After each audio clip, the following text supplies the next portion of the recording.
breakup in general, sometimes it is hard to open yourself up again. Trust, insecurity, or even projecting previous things.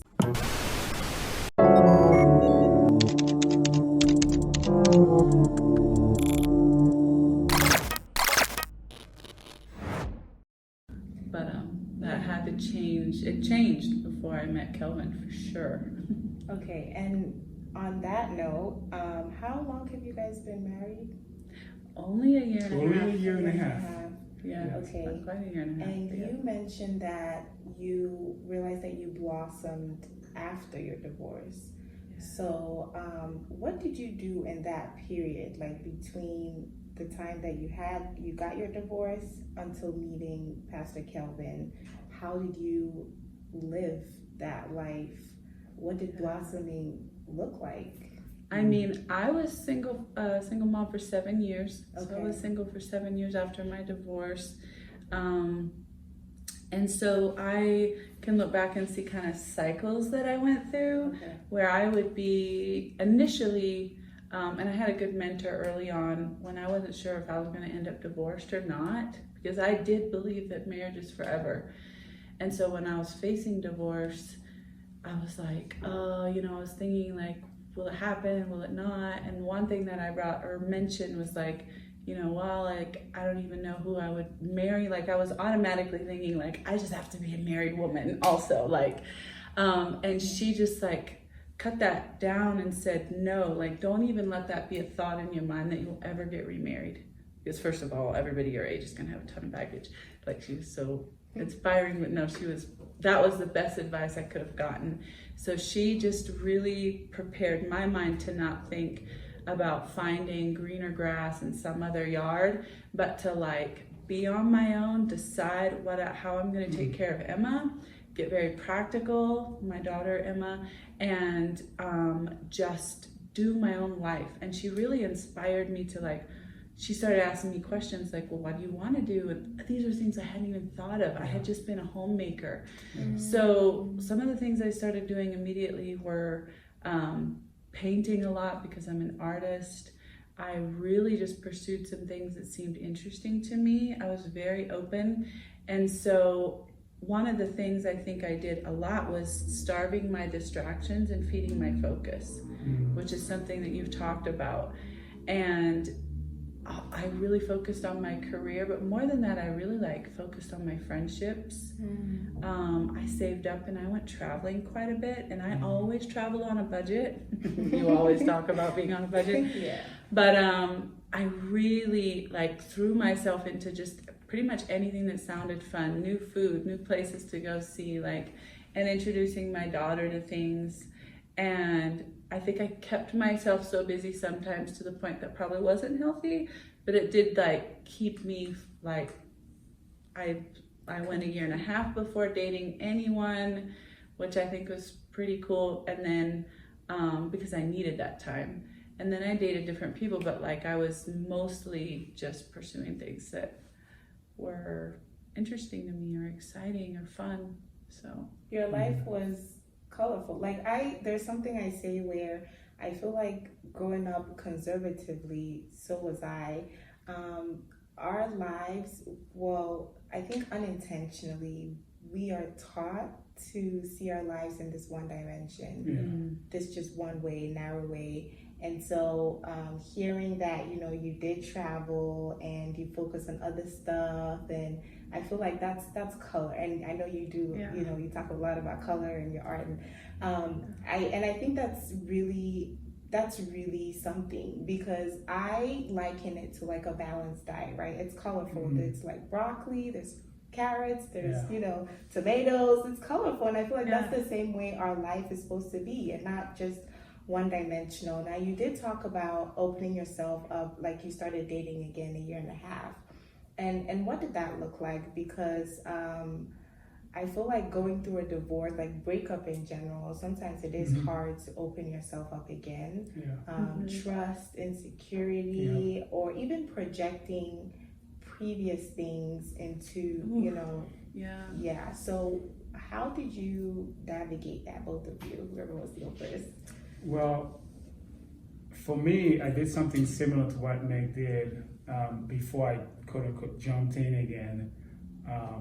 I felt like I had to find myself. We mentioned earlier, I was married for 18 years, and in 18 years, after a while, unfortunately, my counselor brought this out during counseling, which I highly recommend after divorce, is that you find therapy and you just get help, because you can't do it all on your own.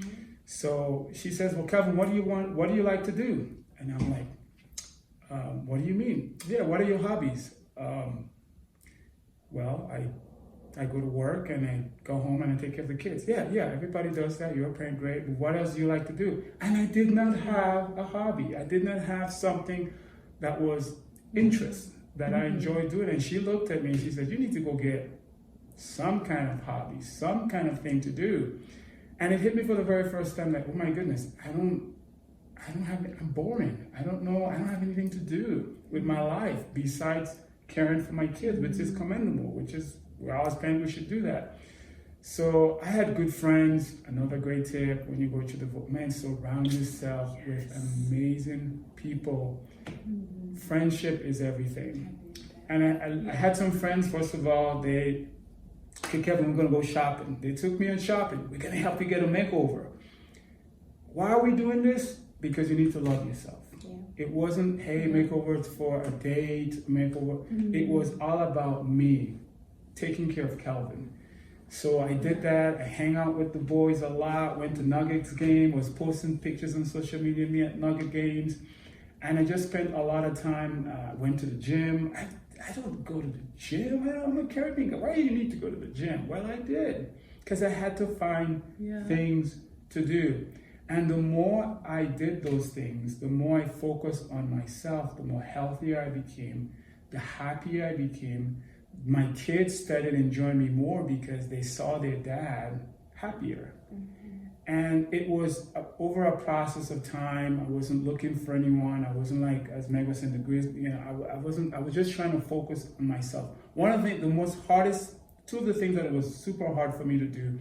One, I took myself to the movies by myself. It was weird. People do this all the time. Single people do this all the time. But for me, because I hadn't done it in forever, it seemed strange. The second thing I did was I took myself out. I literally go to a restaurant. I had to work my way up. One time I went and I left. I just couldn't do it. Sit there by myself. The waiter came over. Hey, are we waiting for, they always ask, like, are we waiting for another person? And I think it was the third time I went to a restaurant. Typically, I will buy the food and eat it in the car or take it home. I sat down and I'll be eating by myself. And it was doing those things that I learned the process of being comfortable with myself, loving myself, buying myself flowers. I bought myself flowers a couple of times. And after that, it was, I think it was over a year that I felt good about myself. And I was like, oh, wow, and I asked my kids one day, I think Daddy's ready to go on a date. And they all gave me the thumbs up. And that's how my journey began to where it is now. Yeah, and I was really like, I would have been worried if you hadn't dated other people before me, because man, I wanted, like, I don't know, I just think that's such a healthy thing. So when you're dating other people, you learn so much about yourself. Triggers do come up. You do project things. You don't always handle people well, and you hurt people, and like I did. And that's like all a part of your growth process. So I think the very first relationship I had, I needed to be more casual with dating than I was. I got too serious too fast. So it was a long-term relationship that lasted a little over a year.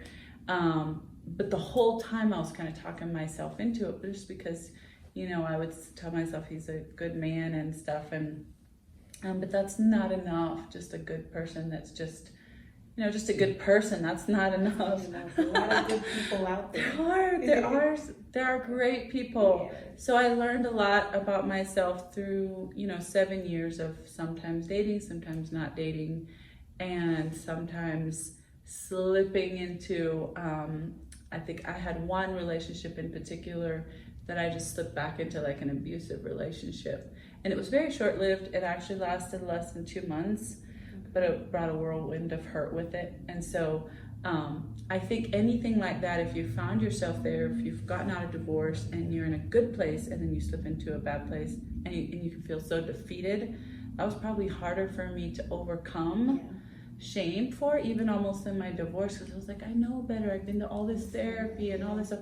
And I think you have to realize that this is like kind of like, I mean, first of all, get out, stay away, get safe, all that stuff.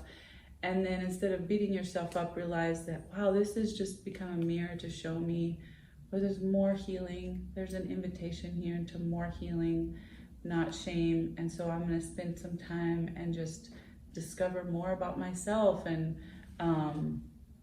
surround myself with people. But also the one time I did slip into a really unhealthy relationship, I had isolated myself. I had moved to a new city away from here. I'd already met Kelvin and liked him. He would have been like my ideal, like all the way up here. But I didn't really think I was worthy. And it actually took me moving away and getting broken and going through some harder things years after divorce, where I finally realized, you know what? I am really going to embrace how God sees me.